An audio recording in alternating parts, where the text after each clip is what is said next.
पिताजी, पिताजी, बहुत भूख लगी है पिताजी, बहुत भूख लगी है।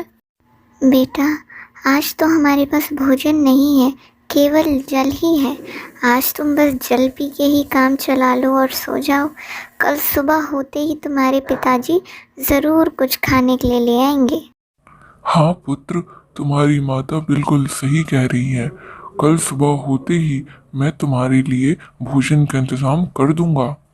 पर आप भोजन की व्यवस्था करेंगे कहाँ से? यहाँ तो एक भी जीव जंतु नहीं है जिसका आप शिकार कर सके। हाँ, यहाँ पे तो कोई जीव जंतु नहीं है, लेकिन पास ही में एक बड़ा सा जंगल है जहाँ पे सुना है ढेर सारे जीव जंतु रहते हैं। तो कल सुबह होते ही मैं उसी जंगल में जाऊंगा और वहीं से शिकार करके लेके आऊंगा। ये कहानी है सागर की, जो कि पेशे से एक शिकारी था। पर अफसोस ये था कि उस शिकारी के काम से वो रोज़ अपने परिवार का पेट नहीं पाल पाता था। देखते ही देखते रात ढल जाती है और दिन निकल आता है, और सुबह होते ही बिना देर किए सागर शिकार करने के लिए जंगल में आता है। ये जगह तो शिकार के लिए काफी अच्छी प्रतीत होती है। एक काम करता हूँ, सामने इस बड़े से पेड़ के ऊपर ही चढ़कर बैठ जाता हूँ। इस तरह कोई भी जीव जंतु मुझे देख भी नहीं पाएगा और मैं आराम से उनको निशाना बनाकर उनका शिकार भी कर पाऊंगा। पेड़ से शिकार करने में सुविधा होगी, ये सोचकर शिकारी पेड़ पर चढ़ने लगता है। लेकिन पेड़ पर चढ़ते वक्त कंधे पे बंधी पानी की बोतल से कुछ बूंदें पेड़ से नीचे गिरने लगती हैं और पेड़ के नीचे खड़े शिवलिंग पर जा गिरती हैं, जिस पर कि शिकारी बिल्कुल भी ध्यान नहीं देता है और सारा ध्यान केंद्रित करता है जंगल में आने वाले जीव जंतुओं पे।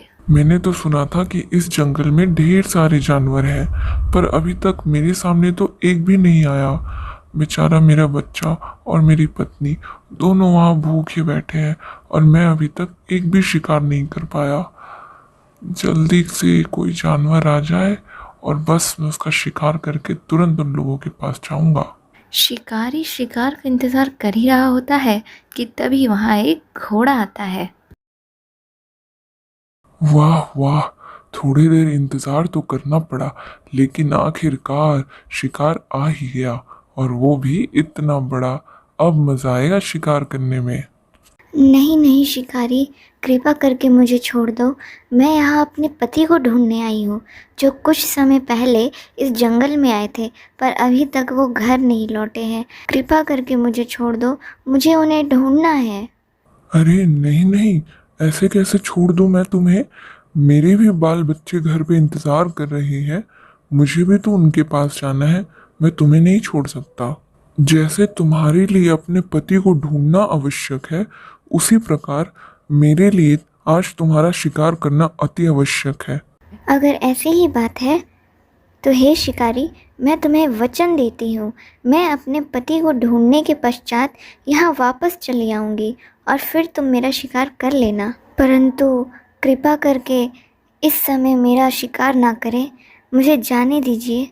मैं कैसे मान लूं कि तुम अपना वचन निभाओगी और यहाँ वापस आओगी ताकि मैं तुम्हारा शिकार कर सकूं? अगर तुम वापस नहीं आई, फिर तो मेरा बच्चा और मेरी पत्नी दोनों भूखे ही रह जाएंगे। नहीं नहीं शिकारी, मैं ज़रूर वापस आऊँगी यहाँ और फिर तुम मेरा शिकार कर लेना। पर अभी के लिए मुझे जाने दो, मुझे अपने पति को ढूंढना बहुत ज़रूरी है। वैसे तो जानवरों पे दया करना कभी भी किसी भी शिकारी का स्वभाव नहीं रहा है, और ना ही सागर का। पर पता नहीं आज ऐसा क्या हुआ कि सागर चाह कर भी उसका शिकार नहीं कर पा रहा था। ठीक है, मैं तुम्हारा शिकार अभी नहीं करूँगा। तुम जा सकती हो, लेकिन आना ज़रूर। मैं तुम्हारा यही इंतज़ार करूँगा। तुम्हारा बहुत बहुत धन्यवाद शिकारी, तुम तो सच में दिल के बहुत अच्छे और दयालु हो। मैं जा रही हूँ अपने पति को ढूंढने और मैं अवश्य वापस आऊँगी। घोड़ी तो इतना बोलकर अपने पति को ढूंढने चली जाती है, पर पेड़ पर बैठा सागर बोर होने लगता है। आखिर खाली बैठे बैठे वो करे भी क्या? तो बेचारा सागर पेड़ पे लगी पत्तियों को तोड़ तोड़ कर नीचे फेंकता जाता है और इंतज़ार करता रहता है कि वो घोड़ी वापस लौट कर आए।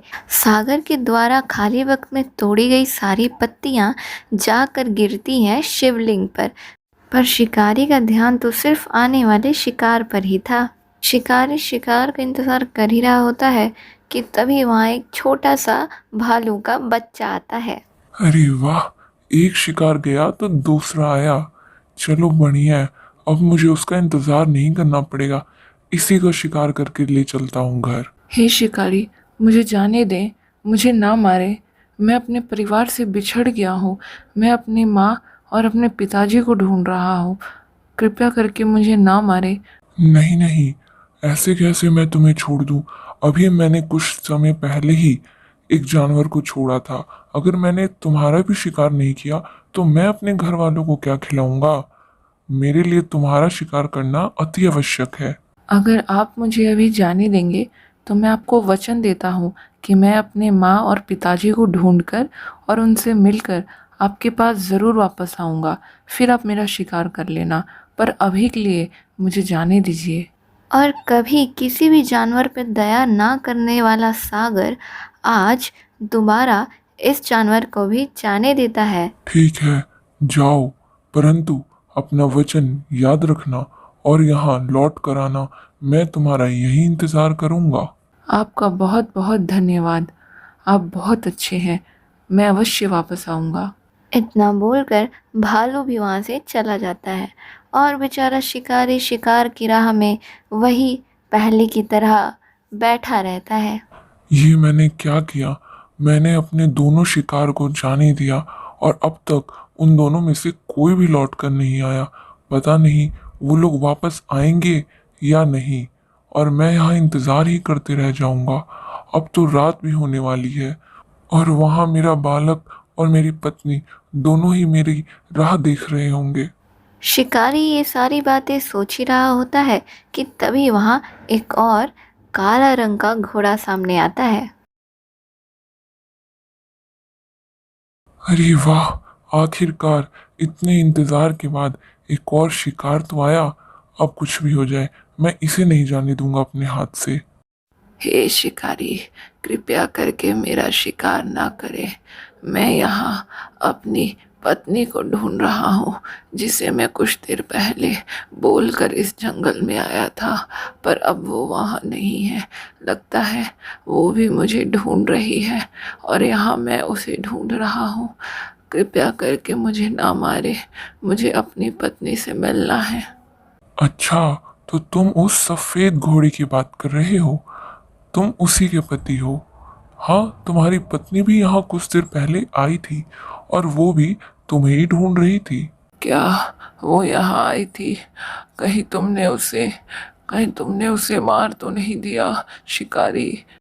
नहीं नहीं, वो मुझसे कह रही थी कि उसे अपने पति को ढूंढना है। उसके पश्चात वो खुद मेरे पास आ जाएगी, इसीलिए मैंने उस पर दया करके उसे जाने दिया। तुम्हारा बहुत बहुत धन्यवाद शिकारी, जो तुमने मेरी पत्नी को जाने दिया। अब कृपा करके मुझे भी जाने दो। मैं एक बार अपनी पत्नी से मिल लूं, उसे ढूंढ लूं। उसके पश्चात मैं स्वयं तुम्हारे पास आ जाऊंगा, फिर तुम मेरा शिकार कर लेना। नहीं नहीं, मैं तुम्हें यूं ही जाने नहीं दे सकता। सुबह तुम्हारी पत्नी भी यही बोलकर गई थी और उस समय से मैं उसका इंतजार कर रहा हूँ, पर वो अभी तक यहाँ नहीं लौटी। और अब तुम चाहते हो कि मैं तुम्हें भी जाने दूँ? नहीं, अब तो रात भी हो गई है। अब अगर मैंने तुम्हें जाने दिया तो फिर आज भी मेरे पुत्र और मेरी पत्नी को भूखे ही सोना पड़ेगा। नहीं नहीं शिकारी, ऐसा ना बोलो। कृपा करके मुझे जाने दो। मेरी पत्नी पता नहीं मुझे कहाँ कहाँ ढूंढ रही होगी। एक बार मैं उससे ढूंढ लूँ, उससे मिल लूँ, फिर मैं वापस तुम्हारे पास ही आ जाऊँगा। फिर तुम मेरा शिकार कर लेना, पर अभी के लिए कृपा करो मुझ पर शिकारी, कृपा करो, मुझे जाने दो। और इस बार भी काफ़ी प्रयत्नों के बाद भी शिकारी उस घोड़े का शिकार करने में असमर्थ होता है और इसीलिए वो उस पर दया करके उसे जाने देता है। ठीक है, जैसे तुम्हारी पत्नी को एक बार जाने दिया, वैसे ही मैं तुम्हें भी एक बार मौका देता हूँ। तुम जाओ, लेकिन तुम्हें अपना वचन याद रखना होगा। मैं तुम्हारा यही इंतजार करूंगा। तुम्हारा बहुत बहुत धन्यवाद शिकारी, बहुत बहुत धन्यवाद। ये उपकार मैं कभी भी नहीं भूलूंगा। मैं अवश्य वापस आऊंगा। इतना बोलकर ये तीसरा शिकारी भी शिकार के हाथ से चला जाता है। ये हो क्या गया है मेरे को? मैं चाह कर भी किसी भी जानवर का शिकार कर क्यों नहीं पा रहा हूँ? अगर यही हाल रहा तो मेरा पुत्र और मेरी पत्नी दोनों भूखे ही मर जाएंगे। और देखते ही देखते सुबह हो जाती है। हे भगवान, पूरी रात भी खत्म हो गई, लेकिन उन तीनों में से कोई वापस लौट कर नहीं आया। वहाँ मेरे बच्चा भूख से तड़प रहा होगा, और यहाँ मैं क्या करूँ, कुछ समझ में नहीं आ रहा। शिकारी ये सारी बातें सोचकर बहुत ही परेशान हो रहा था, और तभी अचानक शिवलिंग में से एक अलग ही तेज निकलता है, और उस तेज से शिवजी प्रकट हो जाते हैं, जिसे देखकर शिकारी बहुत ही चौंक जाता है और तुरंत उतरकर उनके कदमों में गिर जाता है। प्रभु, प्रभु, मैं धन्य हो गया प्रभु। मुझ जैसे तुच्छ प्राणी को, एक छोटे से शिकारी को आपका दर्शन हो गया प्रभु। मेरा जिंदगी धन्य हो गया प्रभु, धन्य हो गया। पुत्र सागर, तुम्हें अगर आज हमारे दर्शन हुए हैं तो ये तुम्हारे ही कर्मों का फल है। कैसे प्रभु, कैसे? ये कैसे हो सकता है? मैं तो एक शिकारी हूँ, मेरा तो काम ही है जीव जंतुओं की जान लेना, उनकी हत्या करना। तो फिर मुझ जैसे कसाई के कर्म करने वाले को आपके दर्शन कैसे मिल सकते हैं प्रभु? ये तो कोई चमत्कार ही है। पुत्र, मनुष्य एक जीवन में हर एक दिन कई ऐसे कर्म करते हैं जिससे किसी को हानि अथवा किसी को लाभ होता है। कल सावन का सोमवार था जिस दिन तुम शिकार पर निकले। हालांकि तुम शिकार तो नहीं कर पाए, लेकिन उसके बजाय तुमने जाने अनजाने में ही हमारे शिवलिंग के ऊपर ठंडे जल से हमारा अभिषेक कराया, और उसके बाद हमारा बेलपत्र जो हमें अति प्रिय है वो हम पर रात भर दिन भर चढ़ाया, जिसकी वजह से हम तुमसे प्रसन्न हैं और आज हमने तुम्हें अपने दर्शन दिए हैं वत्स। पर प्रभु, मुझे तो इस बात का ज्ञात ही नहीं है। सावन का महीना हमें अति प्रिय है, और इस महीने के सोमवार दिन जो कोई भी हम पर सच्चे दिल से जल चढ़ाता है, बेलपत्र चढ़ाता है, हम उससे अति प्रसन्न होते हैं। पर प्रभु, मेरा तो मन अच्छा और सच्चा प्रतीत नहीं होता। मैं तो एक शिकारी हूँ, हर रोज किसी न किसी जानवर की हत्या करता हूँ प्रभु। अगर तुम्हारा मन सच्चा और अच्छा नहीं होता तो कल ये जानने के बावजूद कि तुम्हारा बालक घर पर भूखा है और भोजन की राह देख रहा है, तुम उन जानवरों को वापस लौटकर जाने नहीं देते और उन पर दया नहीं करते। और यही कारण है कि हम तुमसे और भी ज़्यादा प्रसन्न हैं। इसलिए मांगो वत्स, तुम क्या मांगना चाहते हो? आज तुम जो भी मांगोगे हम वो तुम्हें देंगे। अगर मुझे पता होता कि सावन के सोमवार में इतनी शक्ति है तो मैं आपके दर्शन लेने में इतनी देर ना करता प्रभु, और ये शिकारी का काम भी बहुत पहले छोड़ दिया होता। मांगो पुत्र, क्या मांगना चाहते हो? आज हम तुम्हारी हर मनोकामना पूरी करेंगे। आपके दर्शन हो गए प्रभु, अब इससे बड़ा भेंट मेरे लिए और क्या हो सकता है इस जिंदगी में। पुत्र, सावन के सोमवार का फल कभी खाली नहीं जाता। मांगो पुत्र, क्या मांगना चाहते हो? अगर ऐसी ही बात है तो प्रभु, मुझे शिकारी के कर्म से आज़ाद कर दीजिए प्रभु।